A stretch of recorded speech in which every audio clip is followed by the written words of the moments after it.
mama cooks in Italy, mama swims in Argentina, mama's got a chunga, yeah. Bonjour, bienvenue sur motorboat.com, nous sommes Zoonautique et sommes allés à votre rencontre pour que vous nous donniez vos impressions à chaud sur les modèles exposés cette année. On est parti. I say yeah, yeah, yeah, yeah. I got a chunga, yeah. Bonjour monsieur, d'abord je voulais savoir, est-ce que vous venez souvent au Salon Nautique de Paris? Bonjour à vous, oui, pratiquement chaque année, pas systématiquement, mais presque chaque année, oui. Cette année, vous veniez pour un bateau particulier? Oui, cette année, on venait voir un bateau pneumatique avec des idées très précises, un bateau de 6 mètres avec une motorisation de 100, 120 chevaux, 4 temps. Vous aviez une marque déjà précise en tête ou c'est plutôt vous faites un tour du marché? Nous avons une marque en tête, mais ça ne nous empêche pas de jeter un coup d'œil sur la concurrence et de voir ce qui se fait pour le moment. Vous avez trouvé votre bonheur? Pratiquement, je pense qu'on n'est pas loin. Lequel est-ce? Un Lomac. La nouveauté, le 580? Non, le 590. Très bien, merci beaucoup monsieur. Merci monsieur.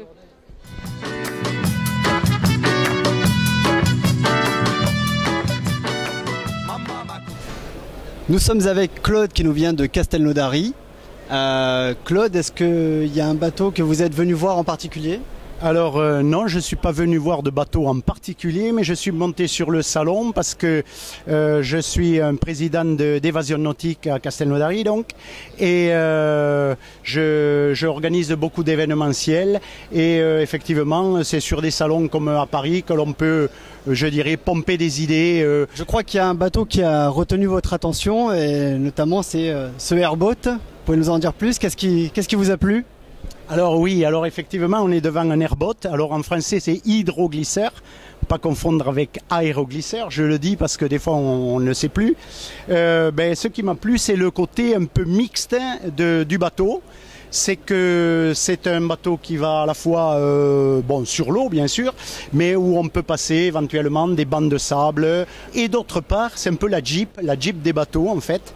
Et en plus, c'est une invention française que l'on voit peu en France. C'est une idée que nous avons perdue, que les Américains ont repris en Floride, dans les bayous, dans Louisiane, etc. Et que je suis heureux de voir de nouveau sur le salon de Paris.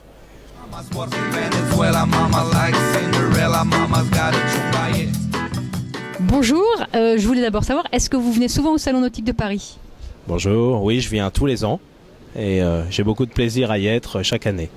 Vous venez pour voir un bateau en particulier cette année? Alors cette année, oui, je viens en particulier pour voir les bateaux semi-rigides, en particulier le Silverline cylindré 650. Est-ce qu'il vous a plu? Est-ce que vous êtes satisfait de ce que vous avez vu? Je suis très satisfait, c'est un magnifique bateau. Le modèle exposé n'est pas dans la couleur que je choisirais, mais ça me donnera l'occasion d'aller en voir d'autres. Merci beaucoup.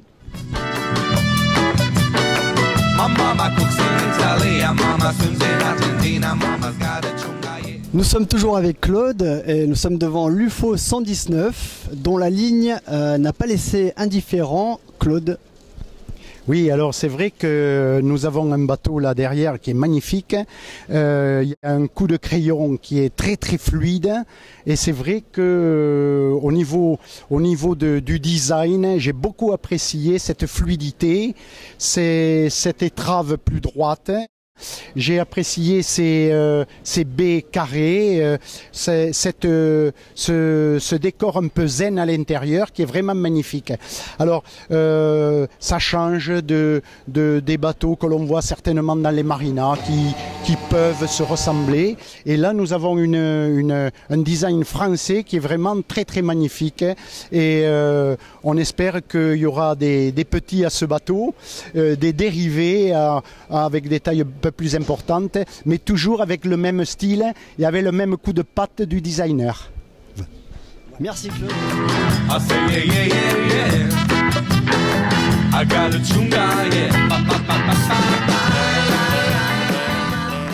Bonjour monsieur, bonjour madame.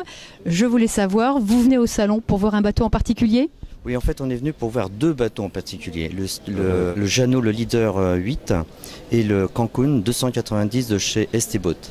Bon, alors, au final, lequel vous préférez? Eh bien, le Esteboat, le Cancun nous plaît bien. On a vu déjà sur votre livre une bonne, comment je pourrais dire, une bonne explication, les plus et les moins qui nous conviennent. et par rapport au Leader 8 qui pour nous est moins satisfaisant. Qu'est-ce qui vous plaît particulièrement sur le ST Boat Cancun? Tout le rangement qu'il peut y avoir à bord et puis un espace de circulation donc très important. C'est très bien, je vous remercie beaucoup monsieur.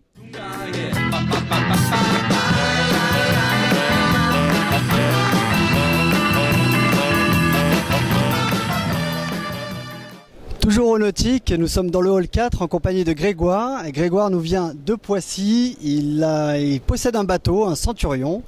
Grégoire, est-ce que vous êtes venu voir un modèle en particulier sur le salon?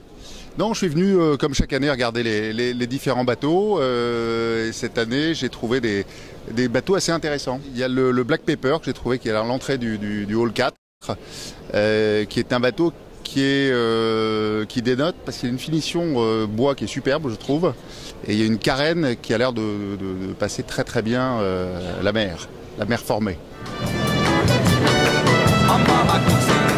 Nous sommes encore en compagnie de Grégoire sur le stand Anitech qui visiblement est le second coup de cœur. Vous pouvez nous en dire plus? Oui, effectivement, c'est un bateau qui m'a interpellé. Il est assez route, c'est une coque alu. Enfin, tout est en alu.